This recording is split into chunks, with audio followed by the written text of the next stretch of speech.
Well, a little luck and then some savvy planning put one mid-state family in the middle of all that in Britain. The Stenninger family of Lancaster was already over there when this double rainbow appeared at almost the same moment the Queen died. That was their photo of that. They were there doing some family genealogy research, but then they decided no way they could be that close and not get even closer. And so that is their video today of the motorcade carrying the Queen's casket. They spoke with us from outside their hotel in Edinburgh. I was actually scheduled initially to return home today. And when this happened, I made the decision. We're going to burn that ticket and get another one to get home because I literally cannot miss an event of this magnitude. And that was Larry Stenninger and his son, Matt. Larry's nephew and Matt's cousin, Chris, took that close-up video you saw of the procession. That's our hotel, the Royal Scots Club. If I swing this around, though, there's Edinburgh. Like, that's the street. It's got that great architecture. Yeah. Got us both on there? Yeah, I see you both. And so introduce yourselves. You are? Okay. I'll let you go first. I'm the dad. I'm Larry Stenninger, and I'm from Lancaster, Pennsylvania. And this is my son, Matthew, and he grew up there, went to Millersville, and now he lives in Charlotte, or outside of Charlotte, North Carolina. Yeah. And we're here in Edinburgh, just on a guy's trip. My nephew Chris is somewhere by. He chose not to be here with us, but I think he went to the pub. Yeah. Anyway, not only is it 5 o'clock somewhere, it's 5 o'clock in Edinburgh. Yes, it is. Although that doesn't really matter that much in Edinburgh, let's be honest. Yeah, there's a pub in every corner here. Yeah. But anyway, we flew into London on Wednesday. We were in London a couple of days, then we took a train to Edinburgh. While we were in London, we found that the Queen had passed away, and so everything was off the table then when we got to the United Kingdom. Yeah. Yeah. And to be clear, Matt was telling me, this is not that you guys flew over there for this. As you said, you were there already. You were there doing what? We were here to do a little bit of family history, genealogy, coming back to the area that our family was from originally. 1,000 years ago, or well, not that far. Our ancestors from Scotland came to North America in 1882, and so we have a long history from Scotland. So we're here to kind of just see the old home place and kind of go back to where our ancestry came from. And so you're in that spectacular city, Edinburgh. I know because I've been there. And you were going to be there today anyway, and then. Yeah. Well, actually, no. Initially, we were going to be taking a tour of the Highlands today, and everything here in this country has been shuffled around. Things are getting canceled. Shops are closing. Streets in this city are just totally closed. Yeah, they're closing things off.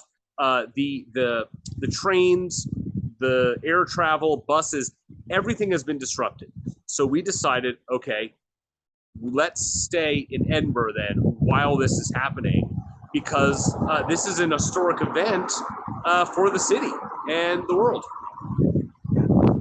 I'll ask you later whether the Scotch whiskey experience is open today or not, because that's there's some other great. There's a castle, museum, and all the rest of it too. I highly recommend all of it. And so then tell me, this video that your cousin and nephew shot. You were right there. Yeah, we got up there. He got there a few hours before we did. He was there for 4.5 hours waiting to get a spot. Yeah.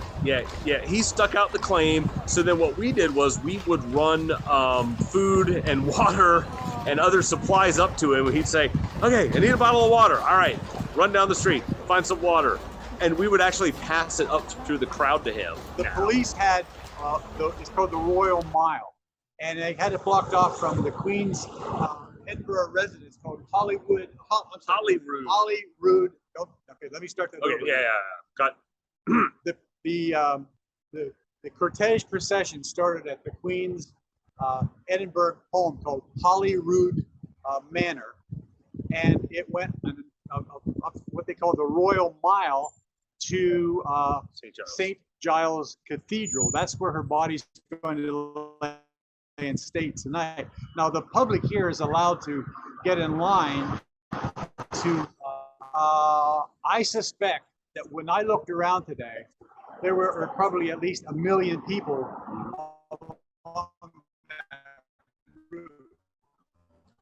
I'm not lying, 1 million No, people. absolutely not. And I heard someone saying that they had heard here on the news locally that they are expecting 2 million mourners to come by and pay their respects. Yeah. We're not even going to try that. We're No. just going to let the locals do it. Right. Yeah. But for the rest of your lives, I mean, you're gonna know that you were. I mean, you're in the middle of the world. This is the biggest event in the world. And Oh my God. Well, I was actually scheduled initially to return home today. And when this happened, I made the decision. We're going to burn that ticket and get another one to get home because I literally cannot miss an event of this magnitude. We were here in Great Britain for the change of government from a new prime minister to a new king all in the same week. And it was just an absolute coincidence that we were here. And it was just, it's something that we'll remember. We have newspapers that were published the morning after the Queen passed away that has her picture on it. Those are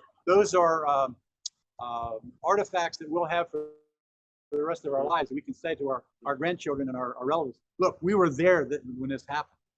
yeah, I've got a drawer of, when the Challenger exploded, when the Berlin Wall fell, and this is most definitely one of those. But in those cases, I wasn't there for that. You were actually there for this. Exactly.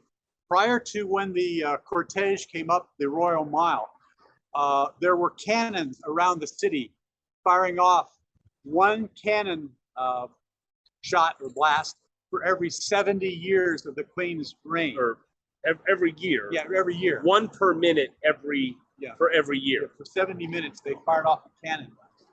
And then as the procession came through, the Queen's coffin was in the hearse, which we got some still shots yesterday. And then the new King Charles III and his brother and sister were walking behind or beside the hearse as they walked by. And it was just an incredible moment. For Americans, we don't see this kind of thing. We don't have this pageantry at all. Well, I guess we do, but this British royalty was just absolutely incredible.